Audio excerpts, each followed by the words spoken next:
하나님의 말씀은 히브리서 12장 1절에서 3절 말씀 우리 함께 읽도록 하겠습니다.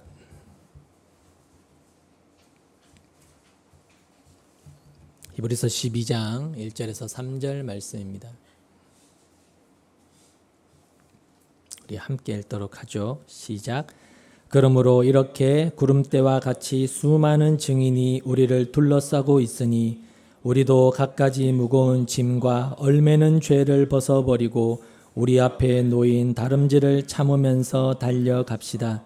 믿음의 창시자요 완성자이신 예수를 바라봅시다. 그는 자기 앞에 놓여있는 기쁨을 내다보시고 부끄러움을 마음에 두지 않으시고 십자가를 참으셨습니다. 그리하여 그는 하나님의 보좌 오른쪽에 앉으셨습니다. 자기에 대한 죄인들의 이러한 반항을 참아내신 분을 생각하십시오. 그리하면 여러분은 낙심하여 지치는 일이 없을 것입니다. 아멘. 오늘은 창세기 강해를 한 주시고 2023년도 마지막 주일 예수를 바라봅시다라는 제목으로 하나님의 말씀을 전하도록 하겠습니다. 오늘 이 말씀이 우리 한 해를 돌아보고 또 새해를 또 맞이하는 이 시점에서 성도로서 우리의 삶이 또 어떠해야 되는지를 우리에게 주시는 하나님의 음성으로 여러분 마음 가운데 잘 전해지기를 바랍니다. 오늘 본문 앞에 나오는 오늘 12장이 본문인데요. 이 12장 앞에 나오는 11장은 우리가 잘 아는 대로 믿음의 장입니다. 거기에 보면 우리의 옛 믿음의 선조들이 하나님이 자기 백성들에게 주신 생명, 우리는 알죠. 그 복, 바라크라고 하는 그 믿음으로 말미암아 하나님과 세상 앞에서 그들이 어떤 삶을 살았는지에 관해서 그들이 얼마나 세상 앞에 당당하고 또 위험 있는 그런 모습을 멋지게 살아냈는지를 담아내고 있는 것이 11장입니다. 그리고 다시 12장 이제 현실로 돌아와서 오늘 본문은 그러면 오늘을 살아가는 믿음의 후손인 우리는 어떻게 이 고난의 문제를 대처하고 그리고 인내하면서 그들이 걸어갔던 그 거룩을 이루어 가야 하는지 완성을 향해서 가야 하는지에 관해서 아주 중요한 핵심적인 말씀을 우리에게 권면하고 있는 것을 볼 수 있습니다. 1절 말씀을 다시 보십시오. 그러므로 이렇게 구름대와 같이 수많은 증인이 우리를 둘러싸고 있으니 우리도 갖가지 무거운 짐과 얼매는 죄를 벗어버리고 우리 앞에 놓인 다름질을 참으면서 달려갑시다. 이렇게 말씀하고 있습니다. 12장 1절은 그러므로라는 말로 시작이 됩니다. 그리고 그 뒤로 이어지는 말씀들은 앞에서 보여준 위대한 신앙인들의 삶을 통해서 우리가 깊이 생각해 봐야 할 부분이 무엇인지를 이제 설명함으로써 우리에게 이것을 어떻게 우리가 적용해야 할지를 말씀하고 있는 그런 내용들로 이제 이어지고 있습니다. 먼저 본문은 오늘을 살아가는 성도들에게 기독교의 그 기나긴 역사 속에서 자신이 어떤 위치에 서 있으며 그리고 또 자신들의 삶이 갖는 의미가 무엇인지를 설명해 주고 있습니다. 본문 1절에 의하면 오늘을 살아가는 성도는 구름대와 같이 수많은 증인들, 즉 믿음의 선진들이 지켜보는 가운데 열심히 경주를 하고 있는 선수로 비유하고 있습니다. 따라서 이 세상에서 믿음을 지키며 살아가는 치열한 성도의 삶은 우리들에게만 해당되는 삶이 아니라는 것을 우리는 기억해야 합니다.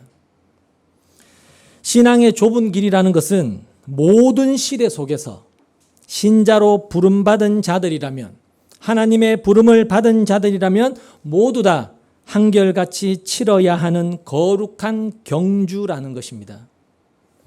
그러므로 우리는 하늘에서 수많은 믿음의 선진들이 하늘의 경기장에 가득 모여서 힘차게 우리를 응원하는 소리를 들으면서 이 세상에서 열심히 믿음의 경주를 하고 있는 선수들이다라는 이런 자기 정체성이 성도에게 꼭 필요하다라는 것입니다.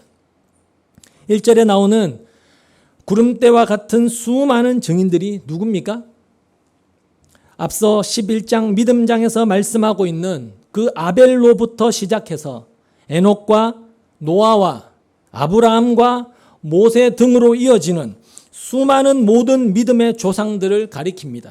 아니, 성경에 기록된 이름들 뿐만 아니라 우리보다 앞서 믿음의 경주를 달려갔던 모든 믿음의 선배들, 그들 모두가 구름같이 허다한 증인들이라는 사실입니다.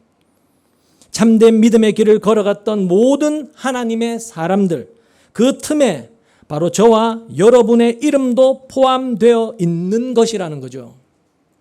성경은 그들 모두가 죽어서 사라진 자들이 아니라 지금도 살아서 하늘에서 이 땅에 살아가는 모든 믿음의 후손들의 삶을 다 지켜보면서 격려하고 응원하고 있는 하늘의 군중으로, 그리고 천상의 응원단으로 그들을 묘사하고 있다는 사실입니다.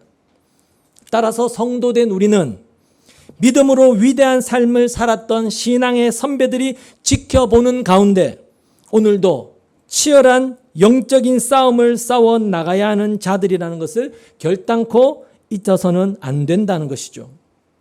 모두가 다 그 길을 걸어서 그 영원한 나라에 들어갔습니다. 예외 없이 열렬하고 경건하고 뜨겁게 하나님을 사랑하면서 하나님의 편에 서기 위하여 목숨까지 걸고 믿음을 굳게 지키면서 세상에서 구별된 성도의 삶을 살다가 모두 하나님께 돌아간 자들이었습니다. 이 땅에서 우리의 수고로운 성도의 삶을 마치고 그 영원한 나라에 들어가게 될 때 그 천국의 대로에 양쪽으로 길게 늘어서서 우리를 향하여 환호성과 그리고 박수 갈채를 보내면서 우리를 영접해 줄 자들이 바로 그 수많은 믿음의 선진들이라는 것이죠. 그렇기 때문에 이 세상에서 성도의 삶은 결단코 외로운 싸움이 아니라는 겁니다. 나만이 홀로 걸어가는 좁은 길이 결코 아니라는 것이죠. 하나님을 사랑했던 모든 믿음의 사람들이 묵묵히 견디면서 걸어갔던 그 길, 우리는 지금 그 길을 그들과 함께 걷고 있는 것입니다. 그리고 언젠가 세월이 흘러서 우리가 하나님께 부름을 받을 때 죽음이 끝이 아니라 이제 우리도 이 땅에서의 모든 그 고된 싸움을 다하고 천국에서 우리의 후손들을, 우리의 자녀들을 응원하게 될 날이 올 것입니다. 우리 또한 구름대와 같이 수많은 증인의 한 사람이 되어서 이 땅의 성도들을 격려하고 그들이 믿음으로 살기 위해 혼신의 노력을 다할 때 함께 큰 함성과 갈채를 보내는 거룩한 무리 가운데 하나가 되어 있을 거라는 것이죠.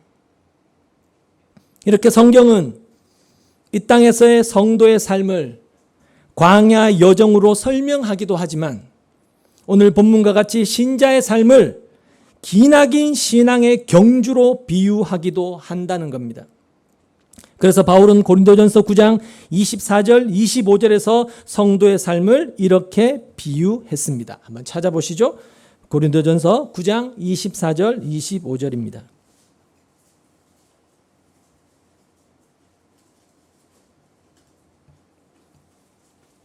고린도전서 9장 24절 25절입니다.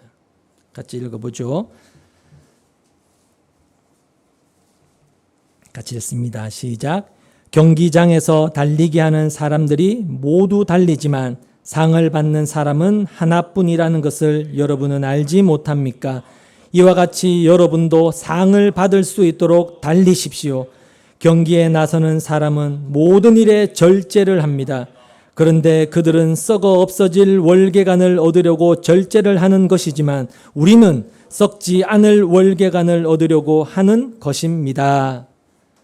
사도 바울은 이렇게 성도의 신앙 여정은 영원한 면류관을 얻기 위해서 부단히 인내하고 절제하면서 달려가야 하는, 걸어가는 것이 아니라 달려가야 하는 경주로 비유하고 있습니다.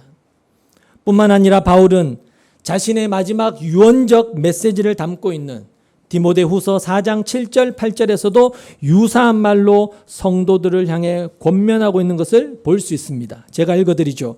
나는 선한 싸움을 다 싸우고 달려갈 길을 마치고 믿음을 지켰습니다. 이제는 나를 위하여 의의 면류관이 마련되어 있으므로 의로운 재판장이신 주님께서 그날에 그것을 나에게 주실 것이며 나에게만이 아니라 주님께서 나타나시기를 사모하는 모든 사람에게도 주실 것입니다. 그리고 히브리서 기자 또한 우리에게 같은 말로 우리 또한 그들이 달려간 그 길을 가고 있음을 말하면서 천국의 관중들이 우리를 향해 외치는 그 힘찬 응원의 함성 소리를 들어보라고 지금 말씀하고 있는 것입니다. 아벨은 우리가 드려야 할 진정한 예배가 무엇인지를 오늘도 우리에게 외치고 있고, 노아는 모든 세상이 심판당하게 되더라도 우리에게는 구원의 방주가 있는 예수 그리스도가 있다는 사실을 소리치고 있으며, 아브라함은 아직 이루어지지 않은 약속이지만 끝까지 그 하나님의 신실하심을 믿고 전진하라고 우리에게 외치고 있습니다. 그리고 모세는 자기처럼 주님을 쫓기 위해서는 이 세상이 힘이라고 규정하고 있는 그 왕자의 신분과 부와 인기와 명예를 내려놓을 수 있어야 한다고 호소하고 있다는 것입니다. 따라서 우리는 홀로 이 길을 가고 있는 것이 결단코 아닙니다. 모든 믿음의 선진들의 응원의 함성 소리를 들으면서 그들이 분명하게 남겨놓은 그 믿음의 발자취를 따라서 그 옛 길을 걸어가고 있는 것입니다. 그래서 때로는 목표 지점을 향하여 믿음으로 걸어가는 이 성도의 삶이 참으로 힘겹고 고단하고 지칠 때마다 우리는 신앙의 선진들이 외치는 이 함성, 이 힘찬 응원의 함성이 있음을 기억해야 하는 것입니다. 고은아, 정희야, 효심아, 배남아, 우리 모두 그 길을 걸어갔단다.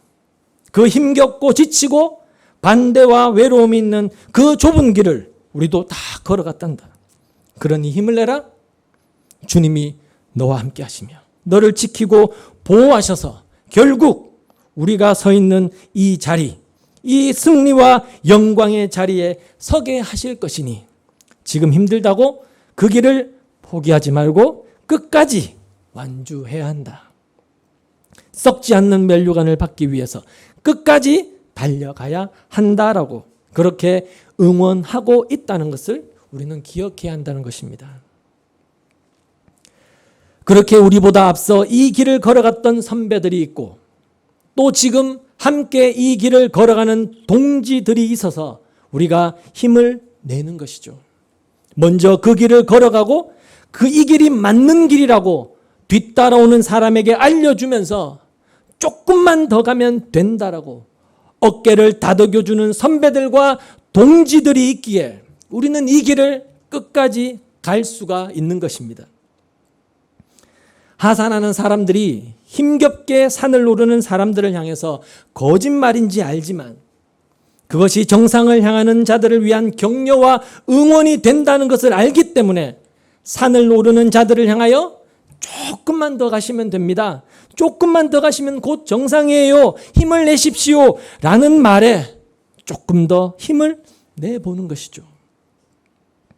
이렇게 구름대와 같은 수많은 믿음의 선진들이 하늘에서 우리를 격려하며 응원하고 있다는 이 사실을 우리가 분명히 안다면 주께서 우리로 이 세상에 살게 하시는 동안 우리는 믿음의 선배들이 살았던 그 믿음의 삶을 열심히 최선을 다해서 경주해야 한다라는 것을 잊지 말아야 한다는 것입니다. 그렇다면 우리가 해야 할 이 믿음의 경주는 어떤 자세로 감당해야 할까요? 오늘 본문 1절을 보시면 그러므로 이렇게 구름대와 같이 수많은 증인이 우리를 둘러싸고 있으니 우리도 갖가지 무거운 짐과 얼매는 죄를 벗어버리고 우리 앞에 놓인 다름질을 참으면서 달려갑시다라고 말씀하면서 마치 경기를 준비하는 선수처럼 우리가 그런 흐트러짐이 없는 마음가짐과 올곧은 자세로 이 경주에 임할 것을 우리에게 충고하고 있습니다. 즉 갖가지 무거운 짐과 얼매는 죄를 벗어버리라고 성경은 분명히 말씀하고 있습니다. 성경은 경주자인 성도에게 두 가지를 당부하는 것 같습니다. 먼저는 갖가지 무거운 짐을 벗어버리라는 것입니다. 다른 번역본에는 이 무거운 짐이 거추장스러운 장애물을 뜻하기도 합니다. 고대 그리스의 운동 경기를 그림으로 남긴 고대 그리스의 벽화들을 한번 살펴보십시오. 여러분 그 벽화에 나타난 운동선수들 가운데 살찌고 뚱뚱한 몸을 가진 사람을 보신 적이 있습니까? 전혀 없습니다. 근육질의 남자들이 목표를 향해서 전력 질주하는 그런 모습들만 벽화에 그려져 있습니다. 경주자들의 몸은 모두 다 그렇게 날렵했습니다. 그리스도의 남자들은 경주가 시작되기 전에 치렁치렁했던 그 긴 옷을 다 벗어버리고 가장 가벼운 몸으로 경주를 했습니다. 장애물을 가리키는 헬라어의 의미는 과체중 그리고 무거운 옷이라는 의미가 담겨 있습니다.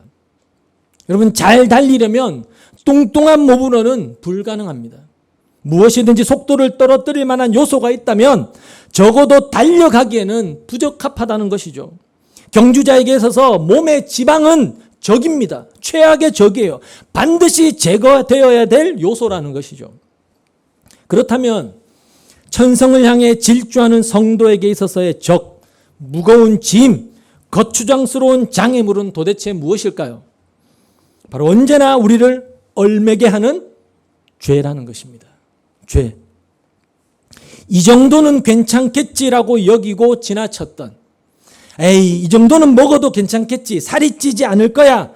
그래서 먹고 또 먹은 것이 결국은 그것이 다 살이 되고 잘 뛸 수 없는 비대한 몸을 만들고야 말듯이 그렇게 쉽고 가볍게 여긴 죄들이 우리의 영혼을 점점 더 무겁게 만드는 것이 될 수 있다는 것을 우리는 잊어서는 안 된다는 것입니다.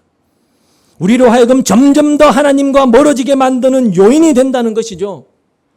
갈 길 먼 그 성화의 길을 자꾸만 지연시키고 뜨겁게 하나님을 사랑하고 영원한 하늘의 가치를 향해서 달려가려고 하는 우리의 마음을, 우리의 영혼을 자꾸만 부여잡고 무겁게 하고 지치게 만드는 그런 요인이 되는 것입니다.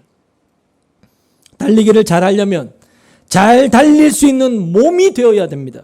지방을 태우고 중량을 감소시켜야 뛰기에 적합한 몸이 되듯이 믿음의 경주를 끝까지 완주하고 전력으로 질주하기 위해서는 그것을 방해하는 요소들을 기꺼이 제거하고 성도의 영혼을 가볍게 해야 되는 책임과 의무가 경주자에게는 있다는 것이죠. 여기에는 성도의 생활 방식, 습관, 취미, 성공을 향한 야망, 인간관계, 세상의 친구들, 모든 것들이 다 장애물의 요소 속에 포함될 수 있다는 사실을 여러분은 반드시 기억하셔야 된다는 것이죠. 이것이 과연 목표 지점에 도달하는데 방해가 되진 않을까? 도움이 될까? 메달을 목표라는 선수라면 보다 자신에게 엄격하게 제재를 가할 것입니다. 왜요? 그에게는 분명한 목표가 있기 때문입니다. 목표가 있는 그리스도인은 자꾸 자신의 삶의 장애물을 만들지 않아요. 목표가 없기 때문에 그리스도인이라고 하면서도 자꾸 자신의 삶의 장애물을 만들어내는 것입니다. 자신의 영혼이 죄로 인하여 비대해지고 있다는 것, 이 세상에 자꾸만 안주하려고 하고 있다는 것을 알지를 못하게 되는 것입니다. 경주에 합당한 몸이 아니라면 경주를 끝까지 완주하는 것은 도저히 불가능한 일입니다. 숨이 턱까지 차오르고 달리는 것이 고통스러워서 이내 포기하게 되고 말 것이기 때문입니다. 성도는 결단코 경주를 포기한 자처럼 보여서는 안 된다는 거예요. 그 사람은 여러분 신자일 수 없습니다. 성도라고 말할 수 없습니다. 여러분 성령이 우리 안에 오셔서 우리의 눈을 뜨게 하시고 어디가 길인지, 어디가 생명인지, 어디가 사망인지, 어디가 목적지인지를 알게 됐는데 여전히 죄로 인하여 비대해진 자신의 뚱뚱한 몸을 만족하면서 여전히 여기가 좋사오니 하며 그 죄에 얽매여 사는 삶을 청산하려고 하지 않는다는 것은 그가 심한 중병에 걸렸거나 아니면 눈을 떴다고 착각하는 것일 수 있다는 것이죠. 생명은 반드시 자라게 되어 있습니다. 생명은 우리로 하여금 정당한 길을 걷도록 하나님이 기뻐하시는 것을 선택하도록 우리 안에 있는 죄와 치열하게 싸우며 우리의 목표 지점을 향하여 나아가도록 우리를 떠민다는 것이죠.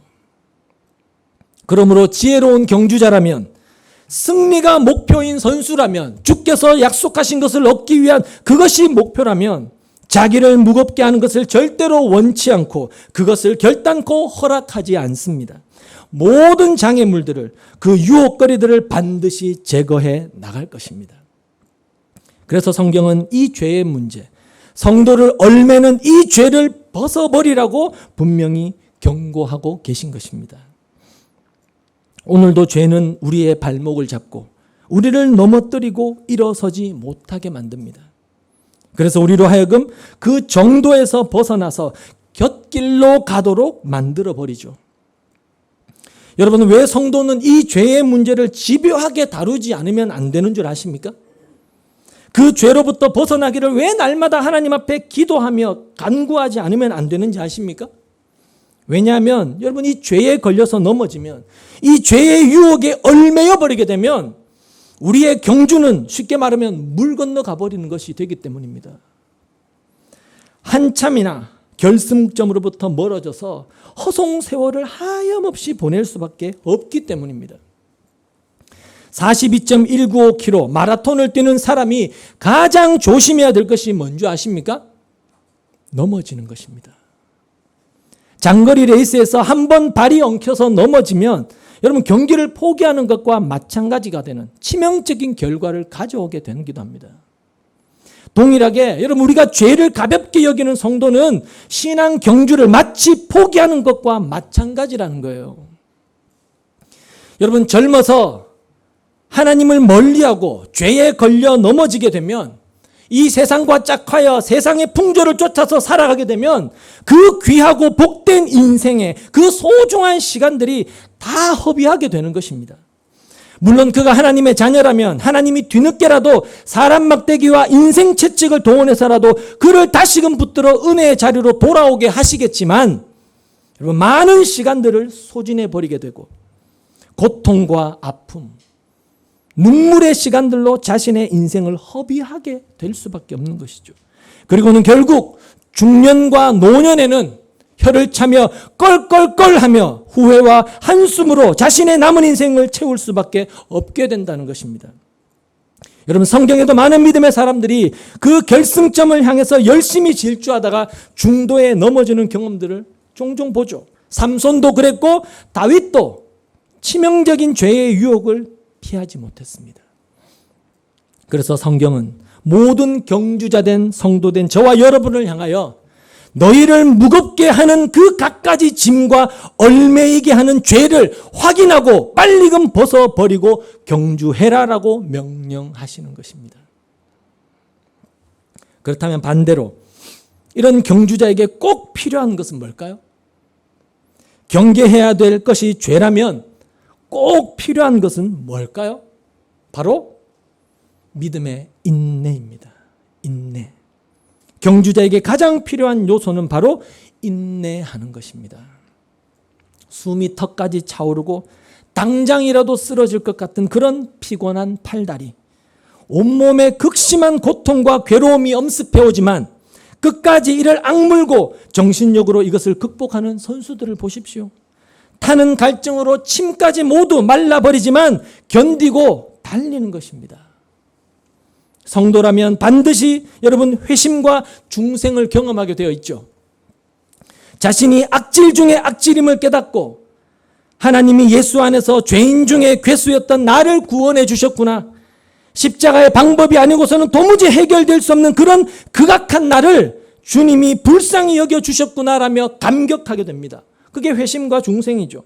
하지만 이 구원의 감격과 아울러 성도의 신앙 여정에서 길고 긴 경주에 있어서 반드시 필요한 또 한 가지가 있다면 바로 인내라는 사실입니다. 우리에게는 구원의 감격뿐만 아니라 바로 이 인내가 필요하다라는 것을 꼭 기억하셔야 된다는 것이죠.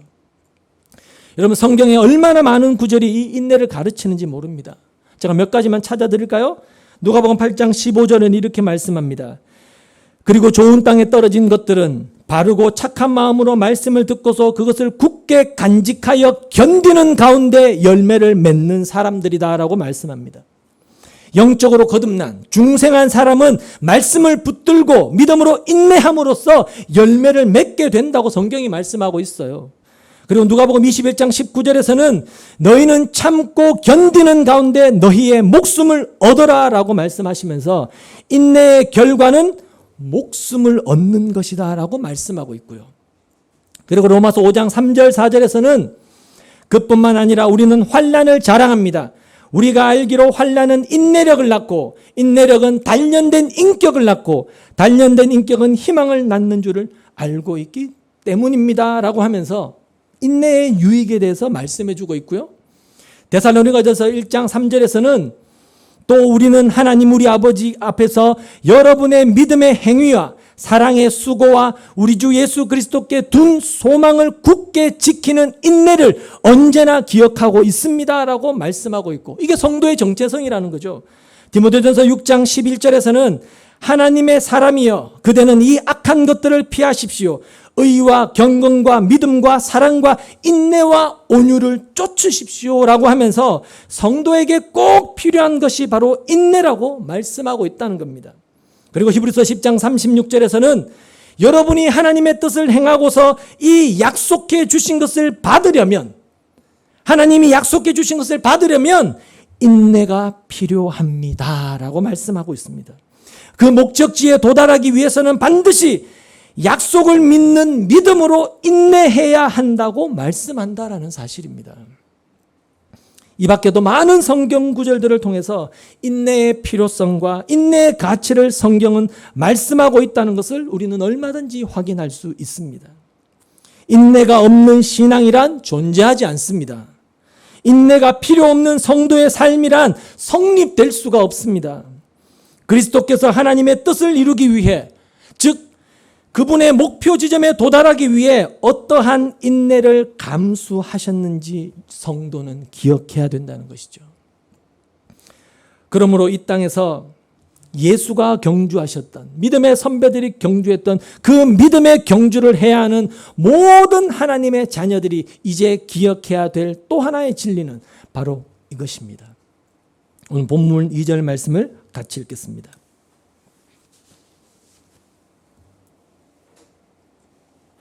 2절 말씀 같이 읽습니다. 시작. 믿음의 창시자요 완성자이신 예수를 바라봅시다. 그는 자기 앞에 놓여있는 기쁨을 내다보고서 부끄러움을 마음에 두지 않으시고 십자가를 참으셨습니다. 그리하여 그는 하나님의 보좌 오른쪽에 앉으셨습니다. 성도의 신앙 여정에 있어서 가장 귀하면서도 가장 중요한 지침은 바로 이것입니다. 예수를 바라보는 것입니다. 우리를 공격해오는 이 세상의 수많은 죄와 유혹과 그리고 사탄이 우리에게 쏘아대는 그 불화살을 막아낼 수 있는 단 하나의 방패는 바로 이것입니다. 나의 믿음의 근거가 되시고 믿음의 창시자이며 믿음의 완전한 모범이 되시는 예수 그리스도를 오늘도 내일도 끊임없이 바라보는 것입니다. 그럼 왜 우리는 예수님을 바라봐야 될까요? 왜냐하면 예수님은 성도가 소유하고 있는 그 믿음의 창시자이시며 완성자이시기 때문입니다. 여기에 완성자라는 뜻은 다른 말로 하면 완전한 모범이라는 뜻입니다. 완전한 모범. 성도가 가진 믿음의 창시자며 성도의 믿음에 있어서의 완전한 모범이 되시는 분이 누구라고 하나요? 얘들아, 믿음이란 건 이런 것이다라는 전형을 보여주신 분이 누구라는 겁니까? 예수님이라는 거예요. 그래서 우리는 믿음을 확인하기 위해서는 예수님을 바라봐야 되는 거예요. 그럼 왜 예수님이 믿음의 창시자고 왜 모범자일까요? 왜냐하면 성부 하나님을 믿는 그 성자 예수 그리스도의 그 믿음이 십자가를 통하여 가장 분명하고 완전하게 드러났기 때문입니다. 그래서 2절은 이렇게 말씀하는 겁니다. 그가 자기 앞에 놓여있는 기쁨을 내다보고서 부끄러움을 마음에 두지 않으시고 십자가를 참으셨습니다. 자신이 져야 될 그 십자가가 세상 사람들이 조롱하고 비웃는 실패와 어리석음의 상징인 그 십자가가 부끄러움이 아니라 기쁨이 될 수 있었던 까닭은 아버지에 대한 확고한 믿음이 아들에게 있었기 때문이라는 것이죠. 그래서 아들은 아버지의 뜻과 계획을 신뢰하고 자신을 십자가에 내어줌으로 아버지의 뜻에 순종하셨던 것입니다. 지금의 이 십자가가 결국은 무엇을 낳게 되는지 아버지가 아들에게 말씀해 주셨고 아들은 그 아버지의 말씀을 신뢰했던 것이죠. 뿐만 아니라 예수님이 그렇게 하실 수 있으셨던 것은 이 십자가 대속의 행위를 통해서 마침내 이루어질 그 궁극의 결과, 즉 하나님 나라가 완성될 것에 대한 말할 수 없는 기쁨과 그 환희를 예수님이 바라보셨기 때문입니다.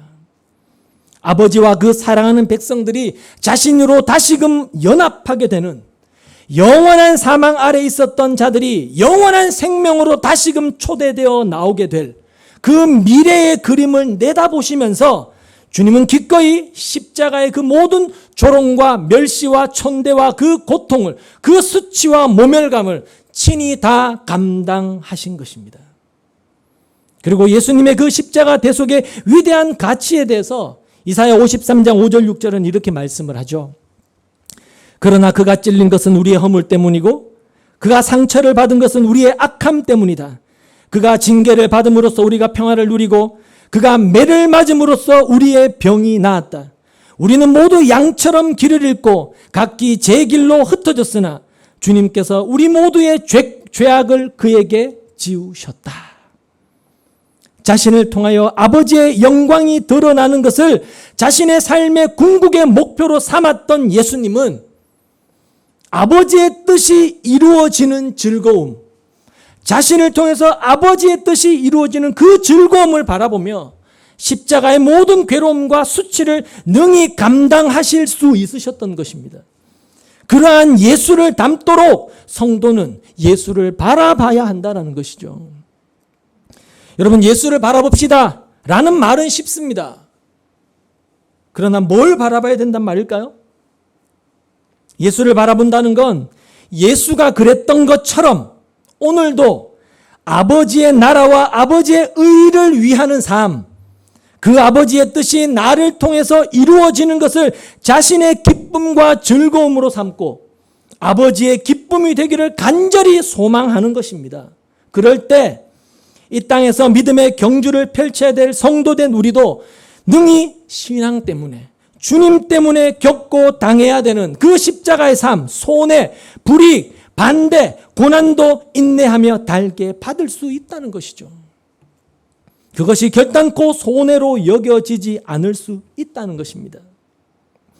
따라서 성도된 우리는 한 해를 마감하고 새해를 맞이하는 이 시점에서 나는 과연 하나님의 기쁨과 즐거움이 나의 기쁨과 즐거움이 되고 있는지, 하나님이 나에게 보여주신 그 선하시고 분명한 목적, 그 당신의 뜻을 이루기 위해서 나는 대가를, 값을 지불하면서 믿음의 삶을 하나님 앞에서 살았는지 여러분 깊이 생각해 봐야 된다는 것이죠. 내가 원하는 무엇인가를 하나님이 들어주셔서 내 소원이 이루어지고 바라는 것이 이루어지면 나에게는 좋은 일이지만 여러분, 그래서 그것이 하나님께는 무엇이 좋을지 한번 생각해 보십시오. 여러분이 바라고 소원하는 것들이 이루어지면 여러분에게 좋지만 그게 도대체 하나님께는 무슨 유익이 되고 하나님께는 무엇이 좋을지 한번 생각해 보시라는 겁니다. 나의 즐거움과 만족만을 구할 것이 아니라 하나님께서 나 때문에, 나로 인하여 지금 내가 살아가고 있는 모든 삶의 형편과 처지와 상황 속에서 나 때문에 하나님이 기뻐하시고 즐거워하실 일이 무엇이 있는지 한번 깊이 생각해 보시라는 겁니다. 그래서 이 한 해를 마무리하면서 하나님, 그래도 올해 이런 것들은 저 때문에 좋으셨죠? 즐거우셨죠? 기쁘셨죠? 라고 그렇게 물어보실 수 있으시겠습니까? 하나님의 뜻이 이루어지는 것이 예수님의 즐거움이셨고, 그 즐거움은 자기가 십자가 위에 벌거벗긴 채 못 박혀 죽어도 좋을 만큼 큰 것이었다는 것을 우리는 기억해야 됩니다. 따라서 성도는 오늘 나의 삶이 나를 기쁘게 하고 나를 즐겁게 하기 위한 삶인지, 아버지 하나님을 즐겁게 하고 아버지 하나님께 영광이 되는 삶인지를 생각하면서 살아가야 한다는 거예요. 하나님께서 기뻐하시기에 기꺼이 손해를 보고 좁은 길을 가고, 주님이 기뻐하시는 뜻이기에 세상의 모든 사람들이 이해할 수 없는 선택을 하고, 그 미련해 보이는 방법, 실패의 상징인 십자가의 방법으로 살아갈 수 있는 사람들, 그들이 바로 예수와 연합된 성도이며 예수의 제자들인 것입니다. 그들이야말로 그리스도께서 결국 부활하셔서 하나님의 보좌 우편에 앉으셨던 것처럼 그 동일한 영광을 아버지 앞에서 얻을 자들인 것입니다. 우리가 그들 가운데 있어야 된다는 것이죠. 우리 모두 다가 한 명도 나고자 없이. 예수님은 자신이 지셔야 될 십자가로 인하여 하나님의 백성과 하나님이 화해하실 것을 아셨습니다. 그 화해와 연합의 기쁨이 그분의 모든 고통을 감내할 만한 이유였고 목적이셨던 것입니다. 따라서 누군가가, 우리 주변에 있는 누군가가 하나님과 지금 멀어져 있을 때, 하나님과 단절되어 화목하지 못하고 있을 때, 죄로 인하여 영혼이 비대해져 있을 때, 그가 하나님께 징계를 받고 얻어 터져서 만신창이가 되어서 돌아오기를 바라고 있는 것은 예수의 사랑을 받은 성도의 마음이 아닙니다. 오히려 하나님의 은혜로 그가 다시금 새롭게 되어서 하나님의 자녀로 살아가게 되기를 간절히 소원하면서, 그것을 위해서 내가 할 수 있는 모든 희생과 대가를 지불하더라도 나를 희생시킬 수 있는 것이 예수의 사랑을 받은 참된 성도의 마음이라는 것이죠. 그것이 바로 예수를 바라보는 자들의 삶이어야 한다는 것입니다. 그러면서 본문 3절은 이렇게 예수를 바라볼 때 얻게 되는 유익에 대해서도 우리에게 말씀해 줍니다. 3절 말씀 같이 읽어보겠습니다. 같이 읽죠. 자기에 대한 죄인들의 이러한 반항을 참아내신 분을 생각하십시오. 그리하면 여러분은 낙심하여 지치는 일이 없을 것입니다. 지금 저와 여러분이 매일의 삶에서 경험하시듯이 주님을 바라보고 주님이 가신 그 믿음의 길, 그 십자가의 삶의 방식으로 살아갈 때, 이 땅을 살아갈 때 때때로 성도도 지치고 피곤하고 낙심될 때가 많습니다. 고난이 유익이라는 것 알지만 그 고난이 오랜 시간 지속되면 더 이상 인내할 힘도 모두 소진되고 성도의 마음에도 깊은 침체가 찾아올 때가 있습니다. 번아웃 될 때가 있죠. 그때 우리가 본능적으로 고개를 돌려야 되는 곳은 바로 피로 물든 갈보리 언덕 위에 날 위해 죽으신 예수의 십자가를 바라보는 것입니다. 이게 그냥 목사고 설교기 때문에 이렇게 이야기하는 게 아닙니다. 나는 원래 아무것도 가진 것이 없이 하나님의 은혜로 이 자리에 왔지. 나는 죄인 중에 괴수였는데 하나님의 무한하신 그 은혜와 사랑으로 내가 하나님의 것이 되었지. 라는 그 십자가의 은혜와 그로 인한 내가 누군지, 자신의 신분과 자신의 신분이 갖는 그 영광됨을 다시금 확인하는 것입니다. 그 예수의 십자가를 바라보고 그 은혜를 깊이 생각하는 것이 성도의 유일한 치료제라는 것이죠. 이 3절은 앞에 있는 2절에서 예수를 바라봐라, 시선을 예수께 고정해라라는 말씀이 반복되는 것처럼 보이지만 2절과 3절 말씀에는 강조점의 차이가 있습니다. 2절에서 바라보라라는 헬라어 단어의 의미는 다른 곳으로 시선을 돌리는 것을 의미합니다. 그러니까 우리의 마음을 빼앗겼던 것, 우리가 어디에 마음이 다 빼앗겼던 것, 우리의 시선이 어디에 다 사로잡혀 버린 그 시선을 돌이켜서 예수 그리스도에게 시선을 고정해라라는 것이 바라보라라는 그 원어의 의미입니다. 그러나 3절에서 생각하라라는 단어는 열심히 숙고하다라는 의미입니다. 영어에서 로지스틱스라고 하는 그 물류라는 그런 단어와 관계가 있는 일종의 회계 용어입니다. 계산하는 회계 용어. 즉 이 뜻은 물건을 주고받는 것에 대한 회계 장부를 기록하는 것처럼 그렇게 자세하게 남기는 것을 뜻하는 단어입니다. 그러니까 이 3절의 말씀, 자기에 대한 죄인들의 이러한 반항을 참아내신 분을 생각하십시오라는 이 말씀의 요지는 우리가 지치고 힘들고 낙심되는 순간이 올 때마다 예수의 모든 행적에 대해서 그분의 삶과 그분의 죽음과 그분의 부활과 그분의 영광에 대해서 그의 모든 생애와 그분이 하신 약속들에 대해서 꼼꼼하게 회개 장부에 기입하듯이 그렇게 예수에 대해서 살펴보라는 뜻입니다. 예수님도 자신을 대적하는 죄인들 때문에 얼마나 많은 고초와 괴로움과 고난을 겪으셔야만 했었는지를 구원자로서의 이 땅에서의 그분의 모든 삶의 행적들을 낱낱이 살펴보라는 거예요. 그렇게 꼼꼼히 살펴보면 어떤 결론을 얻게 된다고 성경이 말하는 줄 아십니까? 로마서 8장 18절로 가보시죠. 사도 바울이 이렇게 말씀해 줍니다.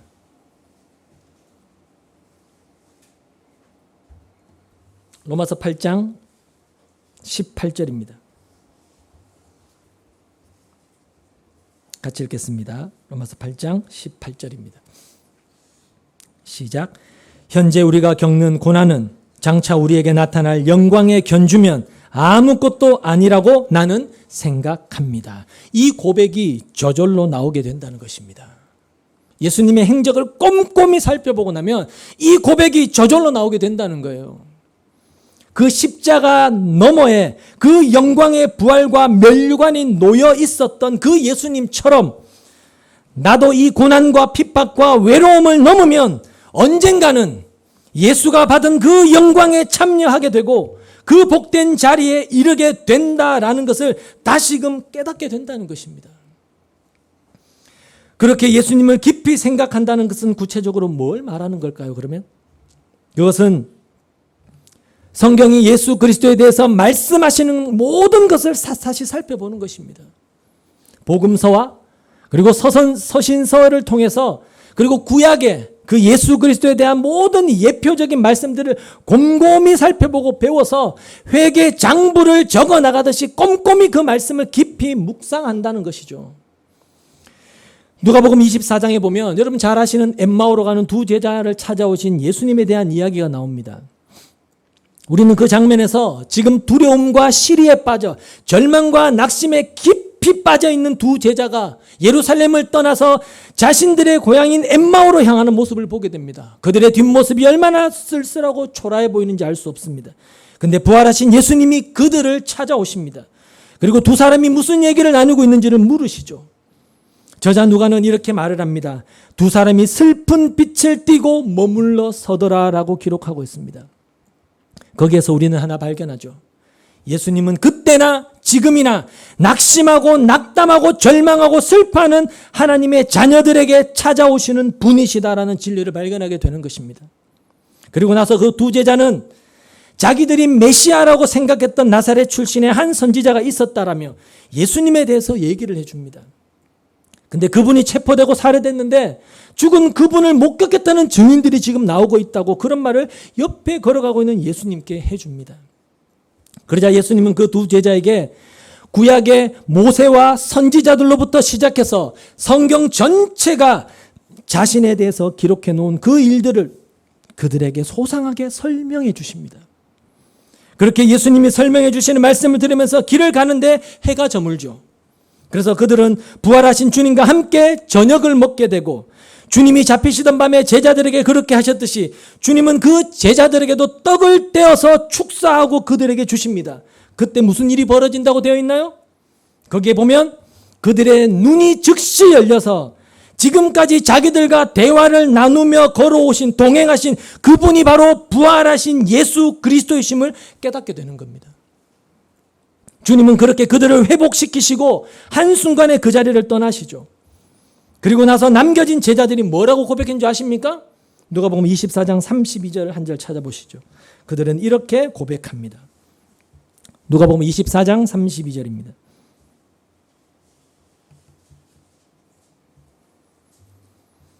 같이 읽겠습니다. 시작. 그들은 서로 말하였다. 길에서 그분이 우리에게 말씀하시고 성경을 풀이하여 주실 때에 우리의 마음이 우리 속에서 뜨거워지지 않았습니까? 그렇게 가슴이 다시 뜨거워진 두 제자는 서둘러 예루살렘으로 돌아가서 예수의 제자들과 또 거기 모인 자들에게 자신들에게 일어났던 일들을 이야기하고 과연 예수님은 부활하셨습니다라는 이 사실을 진리로 담대하게 선포하게 되어진 것입니다. 낙심과 절망에 빠져 슬퍼하는 두 제자들을 위해 예수님이 뭘 하셨다고요? 그냥 사람이 듣기 좋은 말로 근거 없는 그런 위로, 값싼 위로해 주셨나요? 아닙니다. 성경을 펼치고 자신에 대해서 기록된 말씀들을 그들과 함께 동행하면서 긴 시간 동안 설명해 주셨던 것입니다. 다른 거 하시지 않았어요. 참된 생명과 진리가 길이 되신 그분을 소개해 줬단 말입니다. 그리고 잡히시던 밤에 그렇게 하셨듯이 다시금 그들을 앉혀놓고 축사하시고 빵을 그들에게 떼어주셨던 것입니다. 그때 그들의 눈이 열리게 되고 슬픔과 낙심으로 가득 찼던 그들의 마음이 기쁨과 환희와 담대함으로 바뀌어 절망 가운데 걸어가던 그 엠마오의 길에서 돌이켜서 그들이 진짜로 가야 될 그 천성의 길로 다시금 돌아가게 된 것입니다. 다른 방법이 아니었어요. 사랑하는 성도 여러분, 이렇게 예수를 생각하는 것이 성도의 모든 연약함과 낙심과 절망하는 그 마음을 치료하는 유일한 길이고 그것이 바로 성경 속에서 주님을 만나는 가장 지름길입니다. 성경의 예수 그리스도에 대한 모든 말씀들을 깊이 상고하고 살펴서 가슴에 담아 예수를 바라보는 것입니다. 인내로 그분을 닮아가는 것이죠. 또한 예수를 생각하는 것은 주님이 산떡이 되셔서 제자들을 먹이심으로 그들의 눈이 열리고 주님을 알아보게 하셨듯이 주님이 친히 제정하신 주의 살과 주의 피에 동참함으로써 주님과 진정한 연합을 이루어 그 하늘의 기쁨과 용기와 위로를 얻도록 하신 그 성만찬의 기쁨과 감사함으로 참여하는 것입니다. 주님은 이 땅에서 성도로 살아가는 우리의 삶이 믿음을 지키며 치열하게 살아가는 이 성도의 삶이 육신의 몸을 입고 날마다 죄와 더불어 치열하게 싸워야 하는 고단한 삶임을 너무나 잘 아시는 분이십니다. 그분은 친히 우리와 동일한 육신을 입고 인생을 사셨기 때문이죠. 그분은 누구보다 우리를 잘 이해하고 계십니다. 그래서 오늘 본문은 우리에게 이렇게 외칩니다. 낙심하여 지치지 않기 위해서는 무지한 죄인들이 자신을 그렇게 십자가에 못 박아 죽게 했음에도 그 모든 것을 참으시고 그 모든 고난을 인내하며 받아내신 그 예수를 바라보고 생각해라 라고 말씀하는 것입니다. 그분의 말씀 앞으로, 그분이 베푸시는 성만찬 앞으로 나와서 힘을 얻으라고 낙심하고 지치는 일이 없기를 우리에게 친히 권고하고 계신 것입니다. 성도가 이 땅에서 믿음을 지키며 살아가는 삶은 분명 낙심되고 지치는 일입니다. 왜냐하면 세상과 다른 삶, 세상과 다른 방향, 세상과 다른 지향점을 향해 걸어가야 하기 때문입니다. 흘러가는 강물을 거슬러 올라가야 되는 일들이기 때문에 분명히 낙심되고 지치는 일입니다. 그러하기에 성경은 분명히 우리에게 이 진리를 반복해서 말씀하고 있는 것을 보게 되죠. 낙심하고 지치는 것만이 성도의 삶이 전부가 아니라는 것입니다. 다시 일으키시고 새 힘을 주시고 모든 어려움을 넉넉히 이길 힘이 성도에게, 하나님의 자녀들에게 반드시 공급된다는 사실을 성경은 분명히 약속하고 있다는 것입니다. 험하고 힘든 여정으로 인하여 우리의 마음이 위축되고 때로는 하늘의 소망조차도 흐지부지 사라져버려서 살아가야 하는 것 그 자체가 힘겨울 때도, 그런 성도도, 하나님의 백성은 특별한 경험을 할 수 있다는 거예요. 그때도 그가 주의 말씀 앞에 설 때, 그리고 그가 흘리신 피와 찢기신 살을 기념하는 그분이 초대하는 그 천국 만찬의 자리에 기쁨으로 참여하게 될 때, 두 제자에게 행하셨던 것처럼 그리스도의 영이 오늘도 우리의 눈을 열어 믿음으로 성도된 우리의 영광된 신분과 운명을 확인케 하시고 우리의 가슴을 뜨겁게 다시금 회복시키셔서 우리가 달려가야 할 믿음의 길, 믿음의 선배들이 인내하며 경주했던 그 길을 우리를 가게 하신다는 것입니다. 여러분의 손을 잡고 다시금 예수께로 이끌고 가신다는 것이죠. 여러분, 우리가 인정하든 인정하지 않든 올 한 해도 그렇게 말씀과 성찬을 통하여 힘을 얻고 위로와 용기를 얻어 우리가 여기까지 올 수 있었고 주의 돌보심과 보호하심과 한결같은 사랑과 은혜가 우리를 붙들어서 여기까지 오게 하신 것입니다. 그렇다면 오늘까지 그렇게 하셨듯이 앞으로도 내년에도 주의 사랑하시는 백성들을 그렇게 붙드시고 찾아오셔서 진리를 깨닫게 하시고 선포되는 말씀과 베풀어 주신 성찬을 통하여 우리가 지치고 낙심되지 않도록 늘 우리의 눈을 새롭게 하시고 우리의 마음을 다시금 뜨거워지도록, 그래서 다시금 주를 향한 간절한 기대와 소망, 그게 뭐죠? 주님 닮기를 열심히 훈련하고 연습하며 살아가는 성도가 되도록 주께서 친히 간섭해 주신다는 것입니다.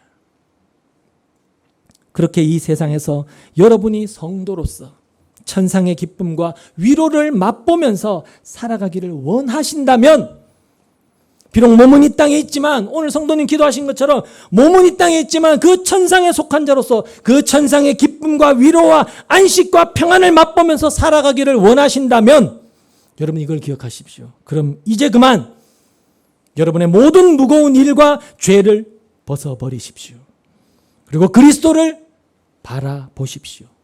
인내로 믿음의 경주를 감당하십시오. 예수께 시선을 고정하십시오. 그분께 여러분의 삶의 무게추를 좀 옮기십시오. 성경의 진리를 통하여 그분을 꼼꼼히 생각하고 또 생각하십시오.